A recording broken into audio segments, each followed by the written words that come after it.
오랜만에 뵙는 것 같아요. 2주 만에. 성경 읽기표 보니까 여러분들 누가복음까지 다 나갔더라고요. 그래서 혹시 미진한 부분들, 아직 읽지 못한 부분이 있으면 여러분들 읽어보시면 되겠습니다. 예.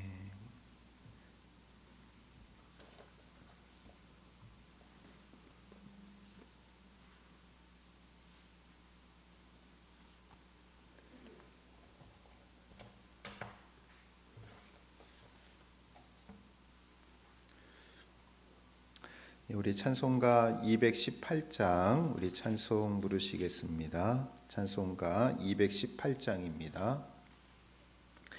내 마음과 정성을 다하여서 주 너의 하나님을 사랑하라. 내 몸을 아끼고 사랑하듯 형제와 이웃을 사랑하라.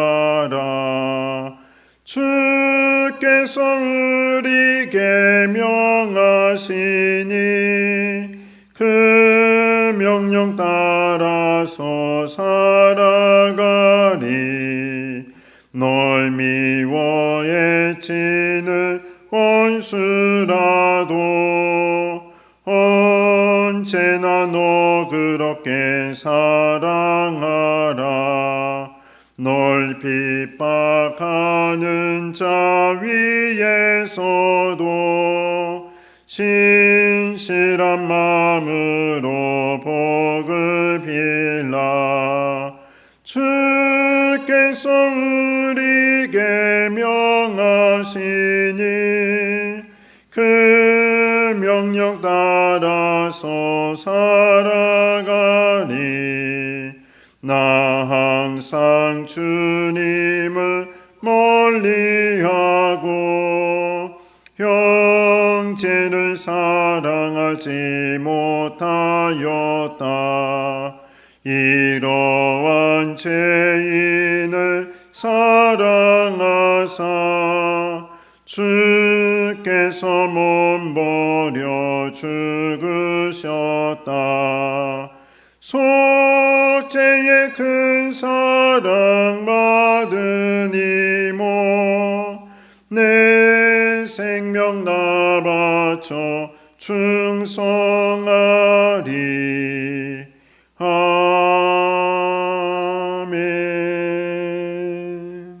기도하겠습니다. 사랑의 하나님 아버지, 감사를 드립니다. 하나님께서 언제나 저희들과 함께 하시고 오늘도 귀한 한날을 저희들에게 허락하여 주신 은혜에 감사를 드립니다. 아버지 하나님, 정말 주님과 함께함이 우리에게 있어서 가장 큰 행복임을 깨닫게 인도하여 주시옵시고 또 주님이 걸어가신 그 길을 저희도 따라갈 수 있도록 인도하여 주시옵소서. 오늘도 주님의 귀한 말씀을 듣습니다. 주님의 귀한 말씀을 통해서 우리가 어떻게 살아야 할지를 또한 깨달을 수 있도록 인도하여 주시옵시고 또 오늘 말씀을 통해서 하나님께서 우리들에게 주시는 놀라운 복을 또한 깨달을 수 있도록 역사하여 주시옵소서. 이 모든 말씀 예수님의 이름으로 기도하옵나이다. 아멘. 성경 말씀 보시겠습니다. 우리 성경 말씀 누가복음 4장 16절에서 19절 말씀입니다. 누가복음 4장 16절에서 19절 말씀, 우리 말씀 다 함께 봉독하시겠습니다. 예수께서 그 자라나신 곳 나사렛에 이르사 안식일에 늘 하시던 대로 회당에 들어가사 성경을 읽으려고 서심해 선지자 이사야의 글을 들이거늘 책을 펴서 이렇게 기록된 데를 찾으시니 곧 주의 성령이 내게 임하셨으니 이는 가난한 자에게 복음을 전하게 하시려고 내게 기름을 부으시고 나를 보내사 포로된 자에게 자유를 눈먼 자에게 다시 보게 함을 전파하며 눌린 자를 자유롭게 하고 주의 은혜의 해를 전파하게 하려 하심이라 하였더라. 아멘. 예, 우리가 이제 계속해서 마태복음 또 마가복음, 이제 오늘은 누가복음을 좀 함께 여러분들과 살펴보려고 합니다. 자, 여러분들 한번 좀 시간이 지났으니까 좀 우리 복습한다 생각을 해보고, 여러분들 그 공관복음은 사복음 중에 뭐라고 했죠? 마태, 마가, 누가. 이제 오늘 우리가 살펴보는 누가복음까지가 이 공관복음이다. 말 그대로 같은 관점에서 예수님을 바라본 그 복음서가 우리가 이제 공관복음이다라고 불렀는데요. 자, 여러분들 마태복음은 기억에 남는 거 있어요? 마태복음에 대한 그 특징? 자, 마태복음은 누가 기록했겠습니까? 마태가 기록했겠죠. 예. 그러면 누구에게 대상이 누굽니까? 그렇죠. 유대인들을 대상으로 썼다고 했죠. 유대인들을 대상으로. 자, 유대인들을 대상으로 썼기 때문에 뭘 많이 인용했다고 했죠? 그렇죠? 구약 성경을 많이 인용하죠. 구약에서 예언된, 그렇죠? 구약에서 예언된 예수 그리스도가, 메시아가 바로 예수님이다 하는 것을 구약을 많이 인용을 했죠. 구약을 많이 인용을 하면서 예수님을 소개하는 거예요. 그래서 예수님이 어떻게 태어나실지, 또 오셔서 어떤 일들을 행하실지, 또 와가지고 어떻게 돌아가실지, 이런 것들이 구약에 다 예언되었는데 예수님이 그것을 다 성취하셨다, 이루셨기 때문에, 자, 예수님이 그래서 우리가 구약에서 말씀하신 메시아다, 그리스도다라고 증거를 하는 것이 마태복음이죠. 그래서 이 마태복음은 유대인으로서 좀 랍비들이었기 때문에 좀 이제 어떤 지식이 좀 있는 사람들, 그리고 또 좀 이 사람들은 좀 이제 좀 그 뭐 중산층, 말하자면 한 중산층 정도 되겠죠. 좀 어느 정도 생활이 안정된 사람이었습니다. 자, 마가복음의 특징이 뭐죠? 그렇죠, 고난이죠. 예, 마가복음 하면 고난이 가장 떠올라야 돼요. 마가복음 하면. 그래서 마가복음 하면은 어떠한 예수님을 소개하고 있습니까? 고난 당하시는, 고난 받으시는 예수님. 예, 왜냐하면 이 마가복음이 쓰였을 당시에는 뭐가 있었어요? 기독교인들을 박해했죠. 특별히 로마 제국의 그 네로 황제가 기독교인들을 박해하고, 또 가장 큰 또 하나의 사건이 있었죠. 세계 역사에 일어나는, 유대 민족하고 로마가 전쟁을 해서 이스라엘이 멸망당한, 예루살렘이 멸망당하는 아주 큰 그 민족의 고난이 있었습니다. 그러니까 이렇게 고난받는 그리스도인들에게 뭡니까? 누구도 고난받으셨다? 예수님도 우리처럼 고난받으셨다. 근데 고난받으셨지만 예수님은 그 고난을 잘 이기셨다, 못 이기셨다? 잘 이기셨다. 그렇기 때문에 우리들도 고난받아도 이거 고난을 잘 이겨내야 된다라는 것이 마가복음이라고 했죠. 마가복음에 대한 이야기. 그래서 예수님처럼 그 대제사장 집에서 끌려가서도 내가 그다, 내가 하나님의 아들이다 라고 분명히 얘기했던 것처럼, 자신의 정체성을 얘기했던 것처럼, 우리들도 나중에 로마 제국에 붙잡혀가지고 끌려가면 내가 그리스도인이냐? 그러면 뭐라고 하는 거예요? 맞습니다. 저는 그리스도인입니다 라고 당당하게 얘기할 줄 알아야 된다라는 거죠. 그런 예수님과 비교됐던 사람이 누구예요? 베드로였죠. 베드로는 어떻게 돼요? 예수님을 3번 부인하게 되죠. 그래서 너희들은 예수님을 고난당해도, 예수님 믿는다는 이유로 고난을 당해도 절대로 예수님을 부인해서는 안 된다라는 거를 이제 알려주는 그런 복음서가 이제 마가복음이었죠. 자, 여러분들 마태, 마가, 누가, 오늘 누가복음도 마찬가지인데, 이 지리적으로 보면은 예수님이 주로 어디서 활동을 하셨죠? 갈릴리 지역에서, 그리고 점점 어디를 향해 가신다고 했습니까? 예루살렘으로. 예루살렘 가서 뭐 하시기 위해서? 저 십자가에 달리시기 위해서 점점 예루살렘으로 가는 그 지리적인 그 흐름은 그렇게 되죠. 북쪽 갈릴리에서 남쪽 예루살렘으로 점점 이렇게 내려가시는 거. 그래서 또 우리가 이제 다음에 배우겠지만 그 요한복음 같은 경우는 주로 예수님이 갈릴리에서 사역을 하신 거예요? 예루살렘 유대 지방에서 사역하신 거예요? 예, 이 요한복음은 예수님이 주로 갈릴리보다는 유대 지역에서, 지방에서, 밑에 유대 지방에서 활동하셨던, 지도가 잘 안 보이죠? 유대 지방에서 활동하셨던, 남쪽 지방에서 활동하셨던 이야기가 나오고 있다라고 제가 전에 말씀을 드렸습니다. 자, 오늘 이제 우리가 공부할 누가복음이에요. 누가복음은 주후 73년에서 90년 사이에 이렇게 기록이 되어 있는데, 누가복음은 전통적으로 누가가 기록했겠죠, 그죠? 자, 누가의 직업이 뭘까요? 그렇죠, 의사예요. 잘하시네요. 예. 의사인 누가가 있습니다. 그래서 그는 원래 그 시리 안디옥에 거주하던 사람이었는데 기독교로 개종을 하면서 누구와 함께 선교 여행을 다녔냐면 사도 바울하고 선교 여행을 다녔어요. 여러분들 잘 알다시피 사도 바울은 몸이 건강했습니까? 좀 많이 아팠습니까? 많이 아팠죠. 그러니까 거의 이 사도 바울의 주치 역할을 했던 사람이 바로 누가예요. 예. 같이 다니면서 이제 바울과 함께 선교 여행을 동행하게 되죠. 아까도 얘기했지만 누가복음의 기록 연대는 73년에서 90년대. 자, 여러분들 그 아까 유대 로마 전쟁이 있었다고 했죠. 예루살렘의 멸망. 그게 AD 주후 70년이니까 그 전쟁이 끝나고 나서 이제 73년에서 90년대 그 사이에 기록이 되어 있습니다. 자, 그러면 이 누가복음을 받는 사람이 있을 거 아니에요, 그렇죠? 읽어볼 사람이 있어야 될 거 아니에요? 누가 읽게 됩니까?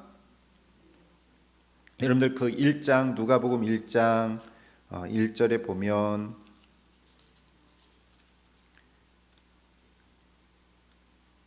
쭉 읽어보면 3절에 나오죠. 3절에 보면 데오빌로 가카에게 라는 말이 나오죠. 데오빌로 가카에게 나오게 되는데, 이 데오빌로 가카라는 사람에게 예수님을 소개하기 위해서 기록을 한 거예요. 자, 여러분들 누가복음하고 뭐하고 이어져요? 누가복음하고 사도행전하고 이어져요. 그러니까 사도행전도 누가가 쓴 거예요.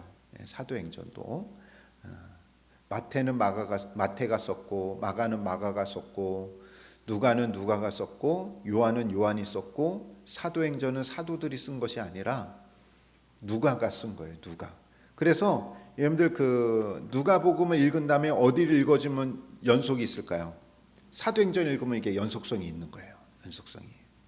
그래서 누가복음에는 예수님의 탄생, 죽음, 부활에 대한 예수님의 그 부활까지 이야기가 담겨져 있다면, 사도행전은 예수님이 승천하시고, 그죠? 승천하시고 이후에 사도들의 사역에 대해서 이제 나오게 있습니다. 또 누가복음은 지리적으로 보면은, 지역적으로 보면은 어디에서 중심으로 활동하신 예수님이세요? 갈릴리하고 예루살렘을 중심으로 활동을 하셨다면, 사도행전은 자, 예수님께서 예루살렘에 승천하시고 복음이 점점 이 사도들에 의해서 이제 그 전도됨으로 퍼져나가게 될 때에 유대 지방으로, 그리고 뭐 사마리아, 그리고 이방 세계까지, 로마까지. 그래서 사도행전 맨 마지막에 보면은 사도 바울이 어디까지 가게 돼요? 로마까지 가게 되죠. 그게 이제 사도행전에 나오게 됩니다. 자, 그래서 누가복음에 이어서 쓰여진 것이 사도행전이다라는 거 여러분들 기억해 주시면 되겠습니다. 그래서 이 누가복음을 예루살렘으로 가는 길이다라고 이야기를 한다면 사도행전은 로마로 가는 길이다라고 그렇게 부르고 있습니다. 그렇죠? 누가복음은 예수님이 갈릴리에서 어디로 중심으로 가는 거예요? 어디로 가는 거예요? 예루살렘으로 가고, 그다음에 사도행전을 보면은 예루살렘에서 점점 어디로 갑니까? 로마로. 그렇죠? 사도 바울이 로마까지 가는 이야기가 사도행전에 나오게 되죠. 또 하나의 특징은 뭐냐면요, 이 마태 마가복음은 하나님의 나라를 기다리고 있어요. 하나님의 나라를, 주님 빨리 하루속히 주님이 재림하셔서 우리가 어딜 가길 원합니다. 하나님의 나라를 가기 원합니다. 라는, 이 천국에 가기를 원합니다 하는 하나님의 나라의 임재를 강조했다면, 누가복음은 다가올, 그러니까 미래에 대한 이야기보다는 현재에 대한 이야기들이 많이 있어요. 현재에 대한 이야기들. 그러니까 마태 마가복음은 앞으로 오실 예수님을 기대하잖아요. 그죠? 미래 주님의 재림을 기다리는데, 이 누가복음은 지금에 대해서. 자, 우리 믿는 사람들은 지금 뭐 해야 될까요? 앞으로 우리는 예수 그리스도가 다시 오실 것을, 미래에 대한 소망도 있지만 현재 우리는 뭐 해야 돼요? 현재 우리는 뭐 해야 됩니까? 교회의 사명이 뭐예요? 여러분들의 사명이 뭐예요? 그렇죠. 복음을 전하는 거죠. 그러니까 누가복음의 강조점은 뭐냐? 저 멀리 우리가 천국에 갈 소망을 두기보다는 현재 우리가 뭘 해야 되는가? 우리의 사명에 대해서, 바로 복음 전도에서, 선교에 대해서 강조를 하고 있는 거예요. 자, 역사적 배경을 좀 우리가 살펴보면은, 자, 시대적 배경입니다. 시대적 배경을 의외로 이 누가가 아주 자세히 그래도 좀 기록을 했어요. 여러분들 의사 선생님들은 어때요? 그냥 덜렁덜렁대요? 꼼꼼해요?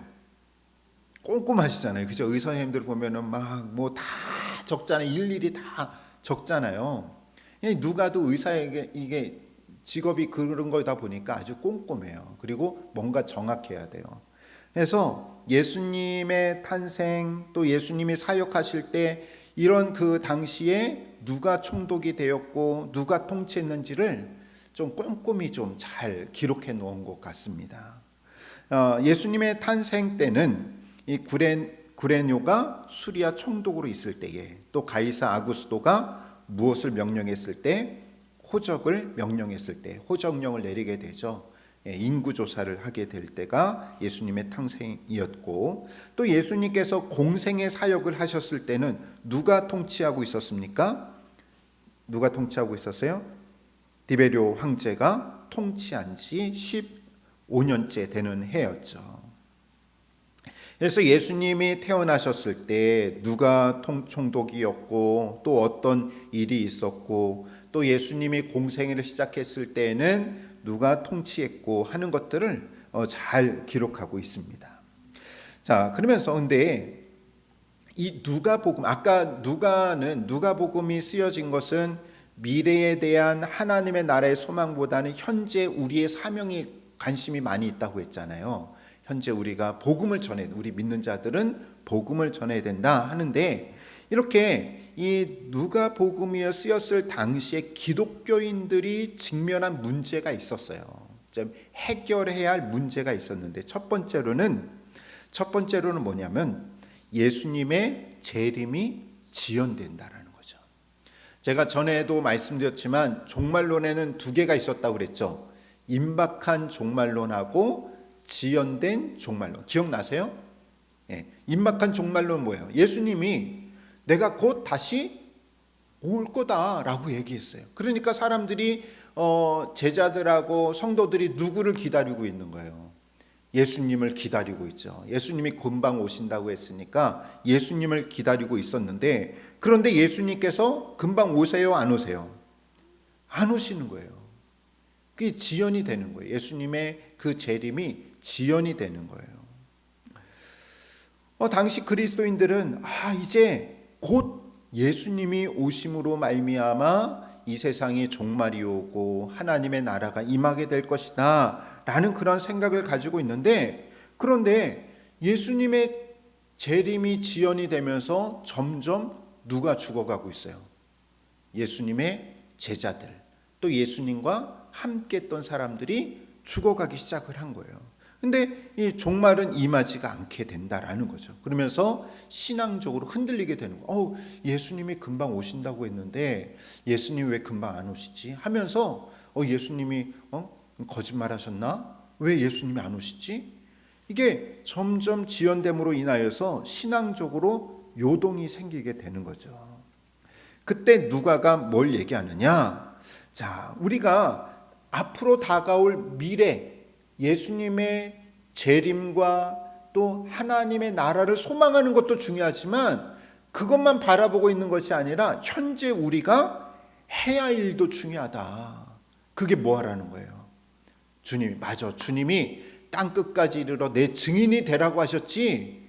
그래, 우리가 저기 있는 하나님 나라만 바라보지 말고, 물론 그것도 소망해야 되지만 주님이 언제 오실지 우리가 모르니까 그때까지 땅끝까지 이르러 내 증인이 되리라 라고 하셨던 그 명령을 우리가 실천하자. 그 사명을 주셨는데 이제 우리가 그렇게 살아야 되지 않느냐 하면서 누가가 강조하고 있는 것은 뭐예요? 주님이 오실 때까지 땅끝까지 이르러 정말 복음을 증거하자 하면서 지금 현재에 대해서 관심을 갖는 거예요. 우리의 사명을 완수하자. 주님이 주신 그 사명을 완수하자. 그러면서 이 세상에서 어떻게 살아가야 할 것인가를 알려주는 게 바로 누가복음이다라는 것이죠.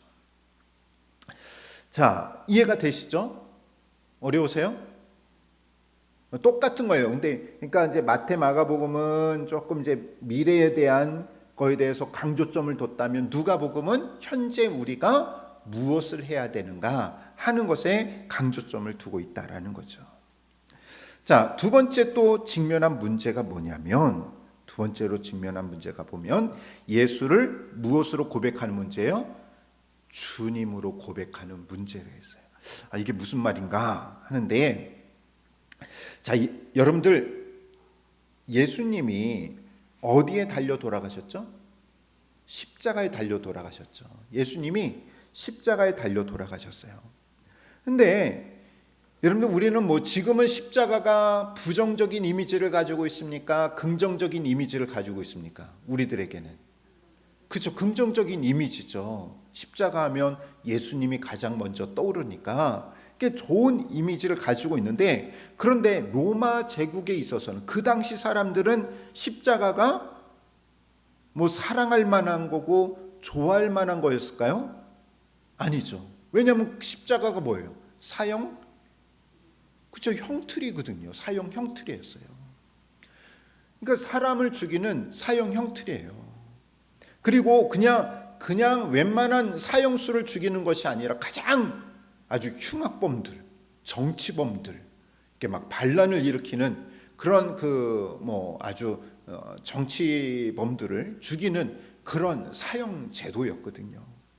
자, 그런데 예수님이 십자가에 처형이 되었습니다. 그러면서 사람들이, 전도자들이, 사도들이 주님을 증거하죠. 예수님이 바로 우리의 주님이십니다. 예수님이 우리의 그리스도입니다.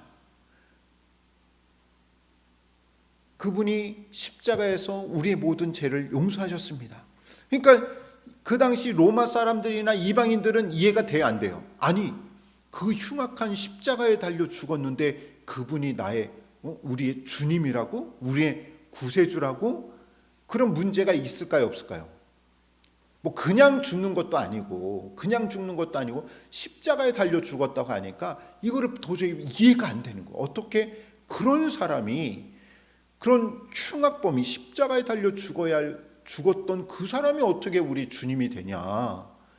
그분이 어떻게 우리를 구원할 수 있는, 이게 전도를 해도 전도가 되는 거예요, 안 되는 거예요? 전도가 안 되는 거예요. 이런 문제를 직면하고 있었을 때에 이 누가가 이 문제를 제거하기 위해서 예수님은 정치적으로 죽은 것이 아니다, 처형된 것이 아니다라는 것을 알려주고 있는 거예요.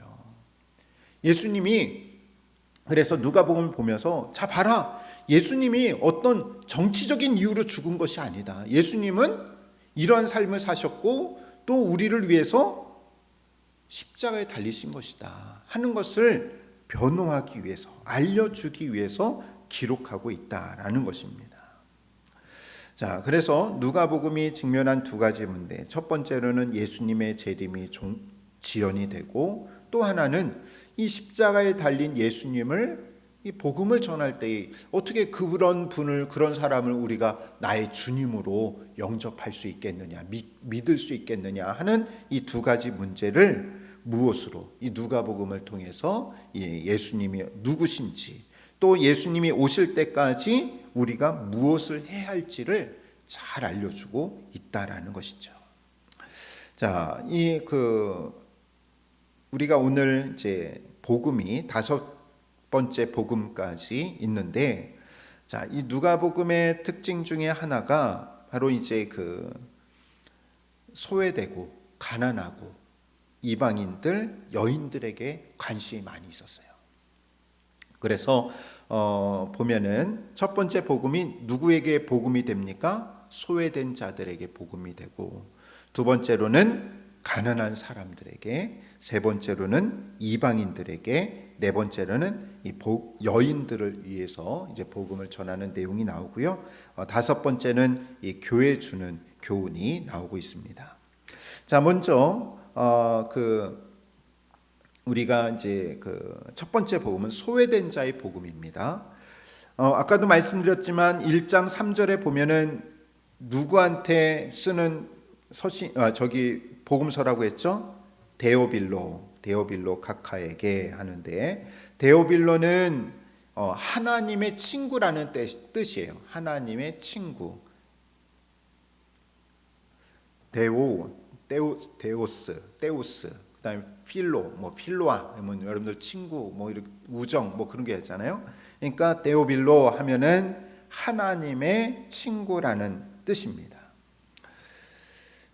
근데 진짜 이런 데오빌로라는 사람이 있는지 없는지는 이렇게 역사적으로는 되진 않지만 어쨌든 누가가 데오빌로라는 사람에게 서신을 보낸 거 보면, 복음서를 보낸 거 보면은 이제 생존했던 인물로 우리가 알려져 있고요.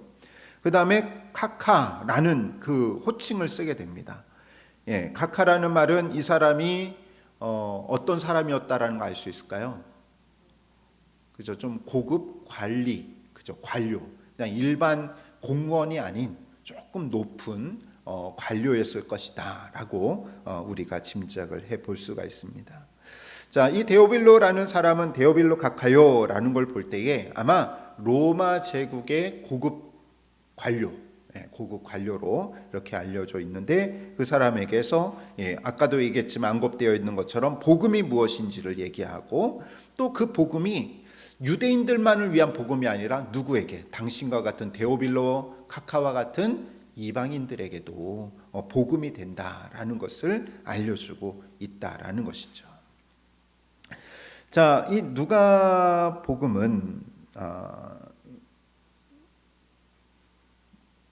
자, 그다음에 제가 이제 저기는 안 나오는데, 여러분들 프린트물에 보면은 또 누가 1장 19절에 보면은 가브리엘 천사가 나오죠. 가브리엘 천사는 하나님의 메신저입니다. 그러니까 하나님의 기쁜 소식을 전하는 천사예요. 그래서 외경에서는 파라엘로 이렇게 나오기도 하는데, 이 가브리엘과 같은 이름입니다. 이 구약에서는 다니엘서에서 나오고, 신약에서는 계시록에도 나오는 그 천사가 이 가브리엘 천사입니다. 자, 1장 59절에 보면은 또 8일 만에 할례를 받았다라고 나오죠. 유대인 남자들은 태어난 지 8일 안에 할례를 행하게 됨으로써 하나님의 거룩한 백성으로 이렇게 구별되게 되고, 또 예수님의 어린 시절이 나오는 복음서가 유일하게 이 누가복음이에요. 누가복음 2장 42절에 보면은 12살 때에 예수님께서 부모님들과 요셉과 마리아와 함께 어디로 올라가게 되죠? 예루살렘으로 가게 됩니다. 사실은 그 유대인 성인식은 13세 때 성인식이 치러져요.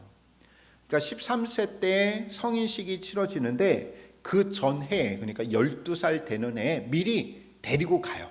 그래서 데리고 가가지고 미리 예루살렘이 이런 곳이다 하고, 또 이제 성인식이 거행될 거 아니에요. 그러면 이제 보여주는 거죠. 성인식 이렇게 하니까 내년에 너가 이렇게 받을 거야. 이제 성인식을 치르게 될 거야 하면서 미리 12살 때에 한 해 전에 가서 보여주고 준비하도록 하게 됩니다.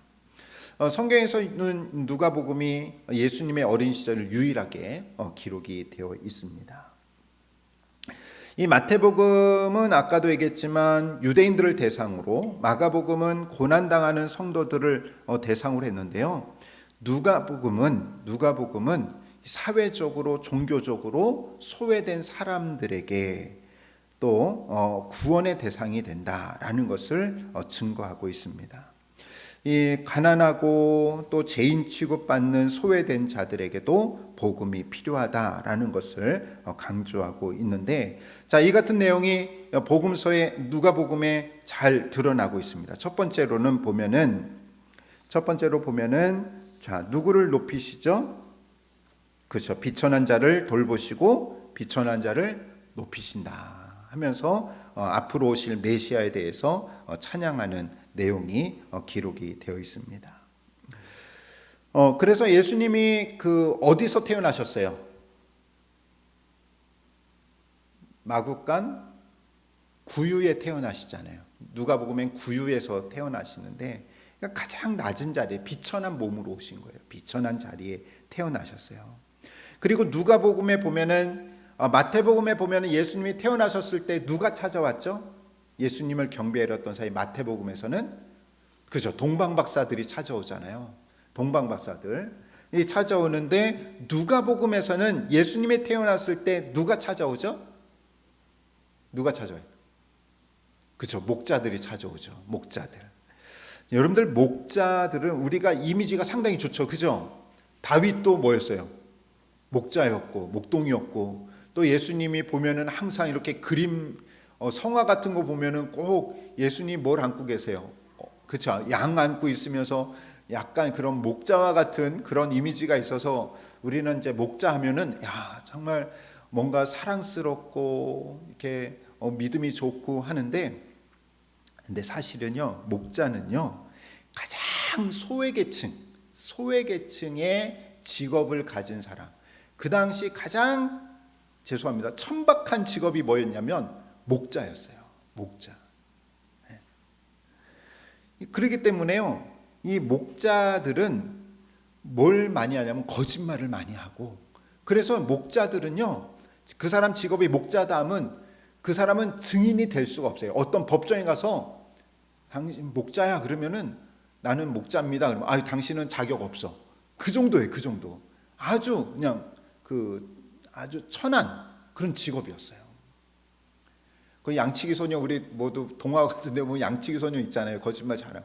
이제 그런 이미지예요. 그런 이미지. 근데 그렇게 가장 비천한 소외된 목자가 누구를 찾아온 거예요? 예수님을 찾아와서 예수님을 경배했습니다. 여러분들, 동방박사들은요, 예수님을 찾아와서 선물로 뭘 드렸어요? 태어났다고 해서 선물로 뭘 드렸어요? 황금, 유향, 모략, 아주 귀한 것들이잖아요. 근데 목자들은 예수님 찾아와서 뭐 했어요? 예? 그쵸, 그냥 경배하고 뭐 하늘에는 영광이요 땅에는 해서 하나님께 영광 돌립니다 하면서 뭐 선물도 주지도 않아요. 예. 그러니까 이건 뭐냐, 그만큼 그 당시 낮은 계층의 사람들이었어요, 이 목자들이. 또 여러분들, 그 당시에 예수님이 갈릴리에서 사역하실 때 제자들을 부르실 때 주로 제자들의 직업이 뭐였어요? 어부들이었죠. 이 어부도 그렇게 좋은 저희가 아니었어요. 또 예수님의 제자 중에는 세리도 있었죠. 예, 이런 죄인 직업, 그 당시에 소외된 자들을 주님은 제자들을 불러주십니다. 예수님께서요, 항상 이 주변에 세리들, 죄인들하고 막 즐겨 먹으니까 먹고 함께 하니까 사람들이 뭐냐, 야, 넌 어찌하여 세리와 죄인들과 함께 먹고 마시느냐라고 예수님이 그런 얘기하죠. 비난을 하잖아요. 그때 예수님이 뭐라고 얘기합니까? 나는 의인을 구원하러 온 것이 아니라 누구를 구원하러 왔다? 죄인을 불러서 회개시키러 왔다라고 하면서 예수님은 그 당시에 소외된 자들과 함께하는 것을 전혀 꺼리낌 없이 하셨다라는 거죠. 그래서 예수님의 별명이 뭐냐? 세리와 죄인의 친구다. 이렇게 이야기를 하고 있습니다. 특별히 예수님은 그 당시 누가복음 19장에 보면 세리장, 그죠? 세리장을 찾아가 가지고 이 집의 구원에 이르게 되었다. 이 사람도 아브라함의 자손이다라고 그렇게 축복하신 내용도 있습니다. 이처럼 누가복음의 전체적인 주제는 뭐냐면요, 소외된 자들을 구원하시기 위해서 오신 예수님을 이제 증거하고 있습니다. 자, 두 번째로는 어떤 복음이 선포된 누구에게? 가난한 자들에게 복음이 전파되게 된다라는 거죠. 그래서 예수님은요, 주로 이 말씀을 전하실 때도 가난한 자들을 위한 말씀을 많이 전해 주셨어요. 여기 1장 51절에도 보면 하나님은 줄이는 자를 좋은 것으로 배불리시는 분이다라고 했는데, 예수님의 공생의 첫 설교가 뭐냐면 오늘 우리가 읽었던 부분이에요. 4장 18절 말씀, 처음 선포했던 말씀이 뭐냐? 4장 18절, 아까 우리가 읽었던 부분이죠. 그죠? 주의 성령이 내게 임하였으니 이는 누구에게? 가난한 자에게 복음을 전하게 하시려고 하면서 이 가난한 자들에게 많은 관심을 가지고 계십니다. 그 다음에 제자들에게도 뭐냐면 가난한 자에게서 복음이 전파된다라는 사실을 증언하게 하십니다. 그리고 또 잔치를 베풀 때에 뭐예요? 누구를 부르라? 가난한 자들, 또 사회적으로 약한 자들을 청해라 하는 그런 이야기도 말씀도 하셨고요. 또 영생을 묻는 부자에게서는 뭐라고 합니까? 너 있는 거 다 팔아서 누구에게 나눠줘라? 가난한 사람들에게 나눠줘라. 그리고 나를 따르라 얘기했죠. 또 삭개오도 구원을 받게 되었을 때, 예수님을 만나서 구원을 받게 되었을 때 내 소유의 절반을 누구에게 나눠주겠다고 합니까?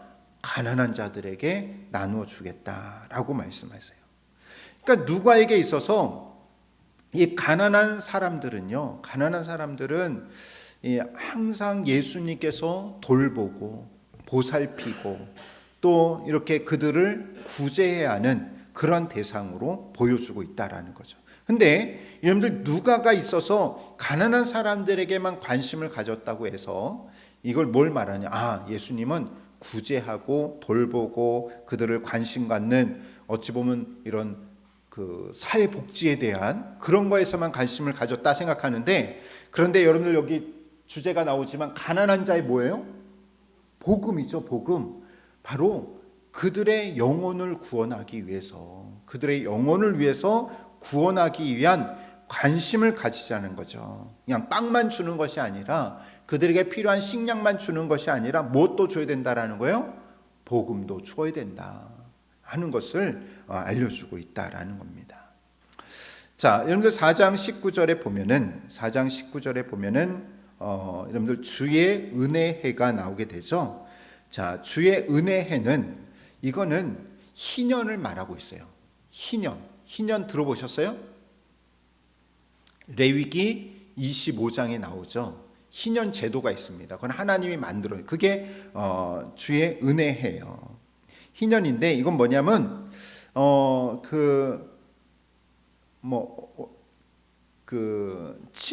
7년이면 안식년 있잖아요. 그죠? 7년에 안식년이 있는데, 그러니까 7년 해가지고 이걸 7번, 또 7번 하면 몇 년이에요?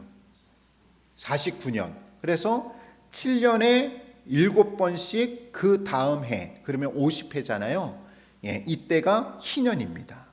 희년이 되면은, 이때는 희년이 된다. 그러면은 모든 빚을 다 다 탕감해 줘야 돼요. 다 탕감해 주고 노예들을 해방시켜주고 원래 이제 자유를 주고 그다음에 땅을 또 원래 주인에게 되돌려 주게 된다라는 거죠. 여러분들 우리나라는 땅의 개념이 이게 우리 거잖아요. 소유잖아요. 그죠? 이게 근데 유대인들에게 있어서 땅은 누구의 거예요? 하나님의 거예요. 이건 하나님의 거예요. 이건 내 거야. 이게 아니에요. 여러분들 그래서 그 누굽니까? 아합 왕이 나봇의 땅을 아무리 아합도 악한 왕이어도 무엇은 함부로 뺏지 못했어요?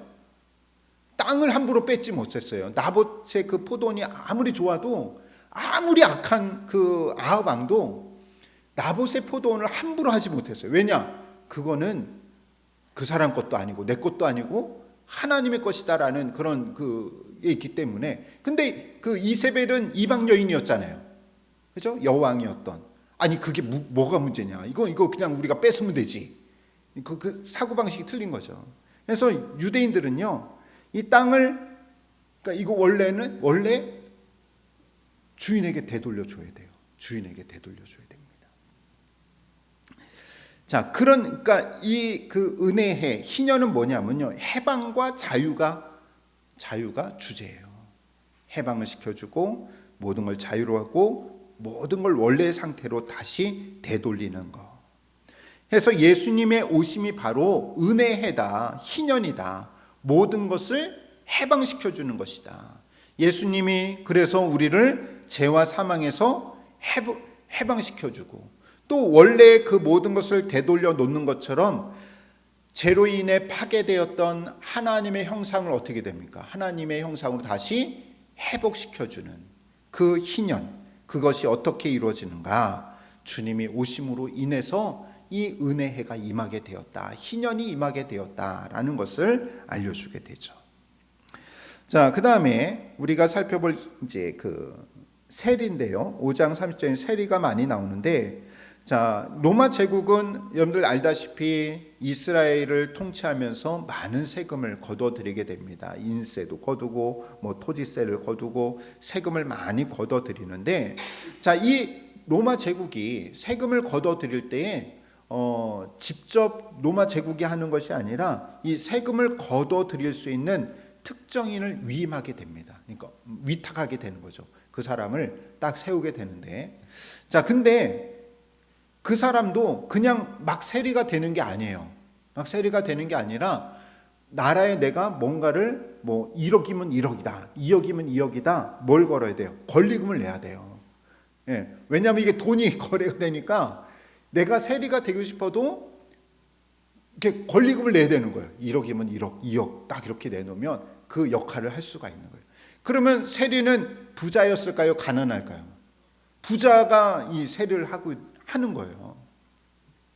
주로 대부분 이 세리는요, 원래는 로마 사람들이 했습니다. 원래 돈을 가지고 있으니까 돈을 가지고 있는데, 자, 그런데 이 그 세금을 거둬들이는 그 제국으로부터 로마 제국부터 위임을 받았는데 그 사람이 자기 혼자 다 일일이 다니면서 돈을 받을까요?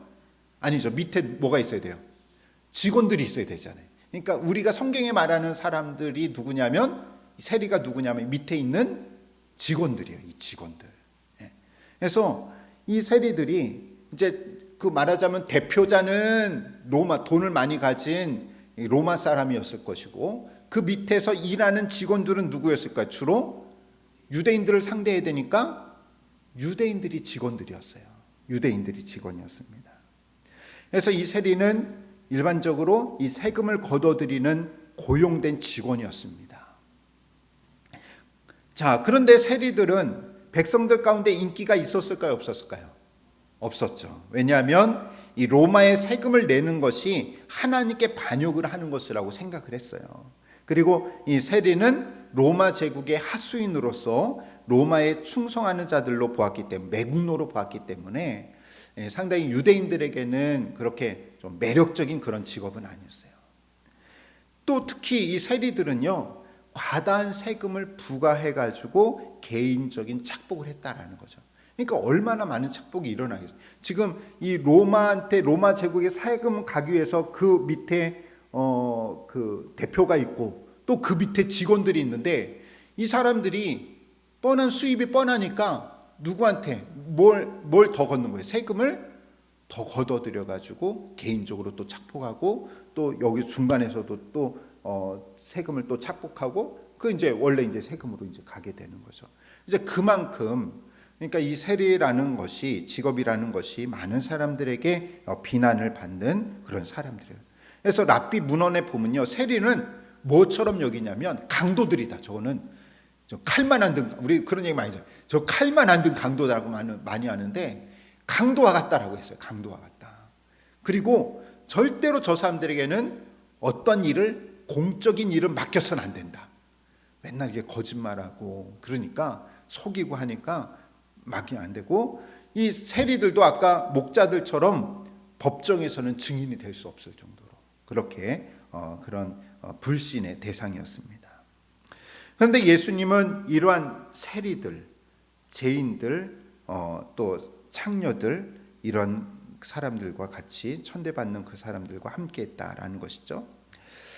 자, 그 다음에 세 번째로는 뭘 강조를 하냐면 복음은 누구에게도 필요하다. 이방인들에게도 필요하다라는 것을 강조합니다. 그러니까 첫 번째로는 소외된 자, 두 번째로는 가난한 자 외에 또 누가복음은 이방인들도 복음의 대상이다 하면서 관심을 가지고 있죠. 그럴 수밖에 없는 게 이 데오빌로 가카라는 사람은 이방인이었어요, 유대인이었어요? 이방 사람이었기 때문에 이방인에 대해서는 각별한 관심을 가집니다. 시몬이라는 사람이 그 누가복음 2장에 보면 시몬이 아기 예수를 보면서 이방에 비추는 빛이다라고 찬양을 하게 됩니다. 그러니까 예수님이 이 땅에 메시아로 오신 것이 유대인들만을 위한 메시아가 아니라 이방인들에게도 빛이 되신다, 메시아가 된다라는 것을 노래하게 되었고요. 그 다음에 여러분들 누가복음에도 보면 예수님의 족보가 나오게 되죠. 여러분들 그 앞에 우리가 읽었던 앞에 보면은 족보 나오잖아요. 3장에 보면은 족보가 쭉 나오는데 예수님의 족보가 되는데 이거는 마태복음의 족보하고는 틀리죠. 마태복음은 아브라함과 다윗의 자손 예수 그리스도의 계보라 하면서 이렇게 쭉 위에서부터 내려오잖아요. 근데 누가복음의 그 족보는 누구부터 시작해요? 예수님으로 시작해가지고 누구까지 올라가요? 아담까지 올라가게 됩니다. 자, 아담은 뭡니까? 아담은요, 모든 인류의 조상이에요. 모든 인류의 조상을 말합니다.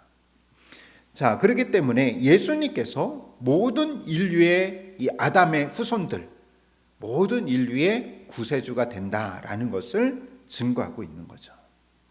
그리고 누가복음 4장 25절에서 27절 말씀에 보면 예수님께서 설교할 때에 구원의 은혜가 누구에게 임했다라고 이야기를 합니까? 누구에게 임했다고 나와요? 25절에 보면은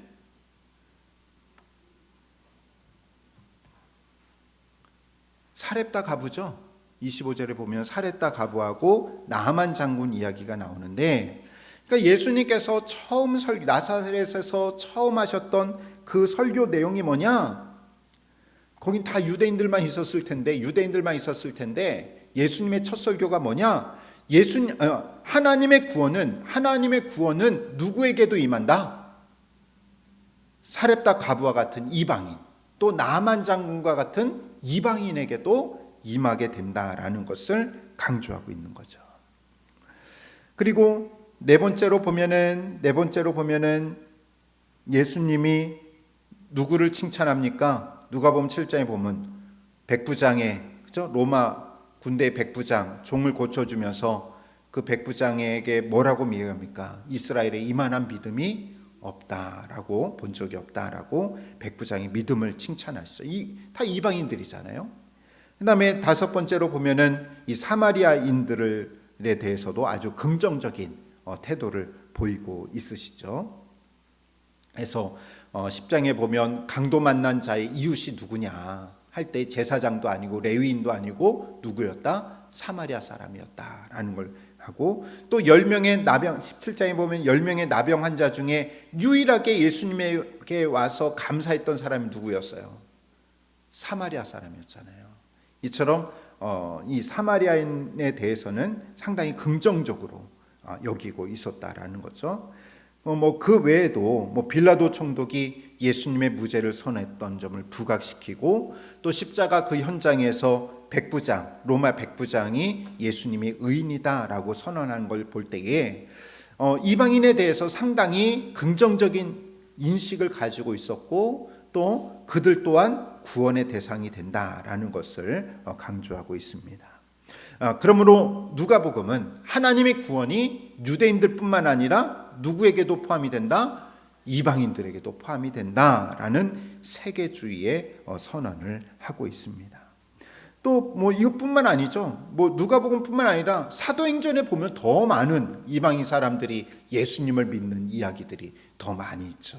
그런 것처럼 이 복음은 유대인들만의 복음이 아니라 어찌 보면 이방 사람들, 모든 이방 사람들도 바로 하나님의 구원을 받아야 할 대상이다라는 것을 강조하면서 우리가 주님을 증거할 때에 가까이 있는 유대인들뿐만 아니라 정말 저기 멀리 가서라도 이방인들에게 복음을 전해야 된다라는 것을 강조하고 있다라는 거죠. 자, 오늘 좀 내용이 뒷부분도 많아서 오늘은 여기까지 이렇게 하도록 하겠습니다. 여기까지 이렇게 하고요. 나머지는 우리가 다음 시간에 이어서 하도록 하겠습니다. 지금까지 우리 내용을 좀 정리를 해보면, 자, 누가복음은 미래의 소망보다는 뭐에 더 관심이 있었다? 그죠? 현재 주님이 주신 우리의 사명, 이 땅 끝까지 복음을 전해야 된다라는 이 선교에 대해서 관심이 많이 있었다라는 거죠. 그리고 누가복음은 누구를 위한 복음입니까? 첫 번째로는 소외된 자들, 그죠? 두 번째로는 가난한 자들, 세 번째로는 이방인들을 위한 복음이 필요하다라는 것을 강조를 하고 있다라는 것을 기억하시고요. 우리가 다음 시간에는 여인들에 대해서 또 누가가 주는 교회에 주는 교훈이 무엇인지 하는 것을 이어서 살펴보도록 하겠습니다. 여러분들 이것을 볼 때에 그러니까 결국은 복음은 모든 사람들 빈부귀천을 떠나서 모든 사람들에게 다 필요한 것이고 또 인종을 초월해서 유대인들뿐만 아니라 모든 인류의 사람들이 다 복음이 필요한 것이고 또 구원의 대상이다라는 것을 이 누가복음이 강조하고 있다라는 것을 기억할 수 있기를 바랍니다. 기도하겠습니다. 사랑의 하나님 아버지 감사를 드립니다. 이 놀라운 복음을 주님 깨닫게 하시고 알게 해주시니 감사를 드립니다. 하나님께서 우리를 구원하시고자 하는 구원의 계획이 어떤 특정한 사람들뿐만 아니라 일부 사람이 아니라 인류의 모든 사람들에게 복된 소식임이 됨을 깨닫게 인도하여 주셔서 아버지 하나님, 우리들이 저 멀리 하늘에 소망을 두는 것도 중요하지만 현재 내가 무엇을 해야 하는지를 깨닫게 인도하여 주셔서 주님이 주신 그 사명 끝까지 잘 감당할 수 있도록 날마다 주님 함께하여 주시옵시고 역사하여 주시옵소서. 이 모든 말씀 예수님의 이름으로 기도하옵나이다. 아멘. 하늘에 계신 우리 아버지 이름을 거룩하게 하시며 아버지의 나라가 오게 하시며 아버지의 뜻이 하늘에서와 같이 땅에서도 이루어지게 하소서. 오늘 우리에게 일용할 양식을 주시고 우리가 우리에게 잘못한 사람을 용서하여 준 것 같이 우리 죄를 용서하여 주시고 우리를 시험에 빠지지 않게 하시고 악에서 구하소서. 나라와 권능과 영광이 영원히 아버지의 것입니다. 아멘.